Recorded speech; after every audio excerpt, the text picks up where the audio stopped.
ఈసారి జరిగిన లోక్సభ ఎన్నికల్లో ఇండియా కూటమి 234 స్థానాల్లో గెలిచిన సంగతి తెలిసిందే. ఇందులో కాంగ్రెస్ పార్టీ 99 స్థానాల్లో విజయం సాధించింది. అయితే ఈసారి ఎన్నికల్లో కాంగ్రెస్ పలు రాష్ట్రాల్లో ప్రభావం చూపించలేకపోయింది.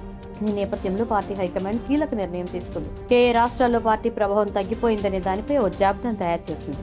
ఇలా ఎందుకు జరిగింది అనే దానిపై అంచనా వేసేందుకు ఫ్యాక్ట్ ఫైండింగ్ కమిటీలను నియమించింది. లోక్సభ ఎన్నికల్లో కాంగ్రెస్ పార్టీ 8 రాష్ట్రాల్లో ప్రభావం చూపించినట్లుగా గుర్తించారు. అలా ప్రభావం చూపించినవి మధ్యప్రదేశ్, ఛత్తీస్గఢ్, ఒడిశా, ఢిల్లీ, ఉత్తరాఖండ్, హిమాచల్ ప్రదేశ్, కర్ణాటక, తెలంగాణ.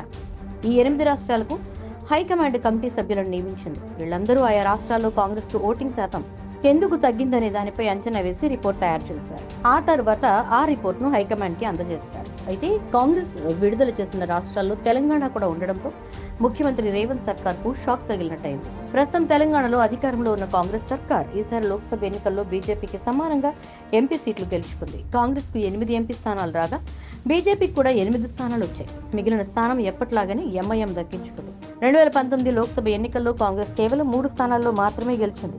ఈసారి 10కి పైగా సీట్లు గెలుచుకుంటుందని రేవంత్ సర్కార్ భావించింది. కానీ 8 స్థానాల్లోనే గెలవడం, మరోవైపు బీజేపీ ఓటింగ్ శాతం కూడా పెరిగి ఆ పార్టీ కూడా 8 స్థానాల్లో గెలవడంతో కాంగ్రెస్ పార్టీలో అసంతృప్తి నెలకొంది. ఈ నేపథ్యంలోనే సరిగ్గా ప్రభావం చూపించని రాష్ట్రాల జాబితాలో తెలంగాణ కూడా ఉందని పలువురు నిపుణులు చెబుతున్నారు.